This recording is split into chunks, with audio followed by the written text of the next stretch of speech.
Yo, what's up guys? This is Josh.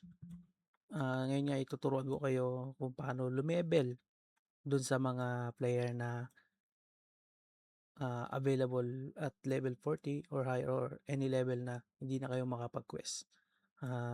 Ito lang yung mga simple way para makapagpa-level tayo. Una sa lahat, syempre is click natin yung J or itong request board. So, makikita natin may mga quest dito. Ang suggest ko sa inyo is as long as magko-quest kayo is piliin nyo yung SS na quest. Bakit? Kasi malaki yung XP nito. As you can see, itong Defeat Golden Ladybug is merong 14,388 XP. Then ito namang Defeat 22 Magic Type Normal Bile, merong 14,888 din. So, I suggest to you na SS na quest yung kuhain nyo lagi dito.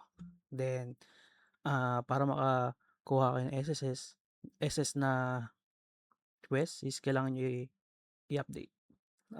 Request list updated.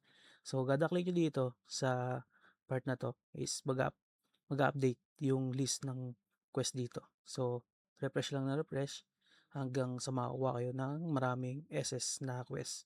Pero, hindi lang pwede dito. Request lang ng update.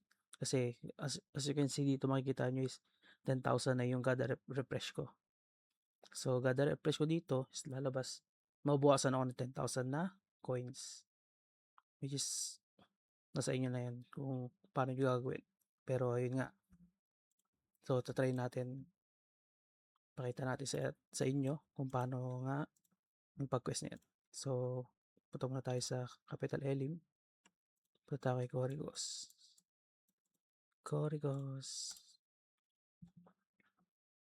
Yan. Gagawin natin yung nag-iisang quest. Tama. Trade. 3.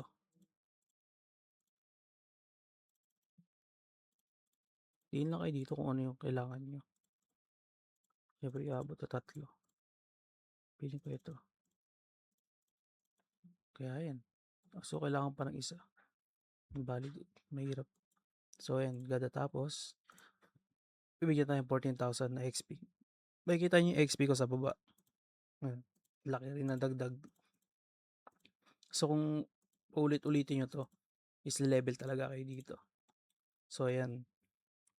Itong isang na to. Diyan lang yan. Tatapusin ko yan. Sayang naman kasi kung hindi ko matatapos yan. Ilang refresh na gawa ko dyan, parang more than 20. Ganun, something. So, refresh natin. Yan. So, kada refresh natin is hahanap tayo ng SS rank yan. Tulad yan. Accept natin. Ngayon, pag hindi na tayo kaka-refresh natin, then nag-accept tayo ng request point, then hindi na pwede yung pag-accept natin. Kailangan lang nito, yung request point. Dagdagan natin. Dagdagan nyo lang yan para makakuha uli kayo ng bagong quest. Tulad yan. Yan. Gaya nito, accept request points 1. So, isang points, isang quest, isang points. So, pag SS quest yung kinuha mo is equivalent siya sa 3 points. So, try natin maghanap. Makikita natin dito. So, ang challenge lang dito is yung gaya na sabi ko, is mahirap makakuha ng SS. Siguro nakakailang refresh pa bago makakuha. Ang gaya nito, 3. Accept request points 3. So, accept natin yan. So, hanap tayo ng bago. Yan, accept. Ayan, tulad nito. Doon natin up request points. So, dagdag tayo dito. Accept. Yan, request. Refresh natin for another SSS. And nakikita nyo naman kung gaano kabilis naubos yung gold kapag nagre-request sa na to, Pero pag tinry nyo naman to sa una, hindi naman 10,000 agad yan. Nasa ano lang yan, 100 coins. 100 sigil. Gada request. Then, gada refresh mo is palaki ng palaki yung amount ng refresh mo. So, suggest ko sa'yo is mag-refresh ka lang kung kailangan. Tulad nito, nakakailang request na ako, di ba?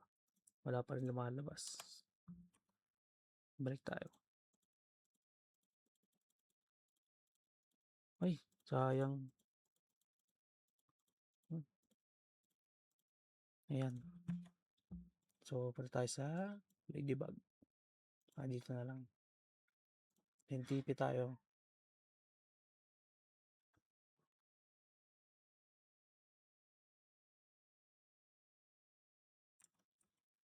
Ayan.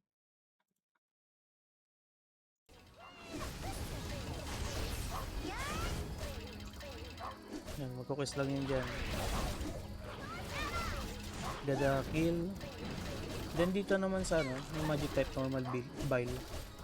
Maghanap lang kayo ng mugs na naka-magic. Ito kasi physical to eh. Pag may nakita kayong 1 dito sa logo na to, sabihin ano yun, magic type na mugs. So yun lang yung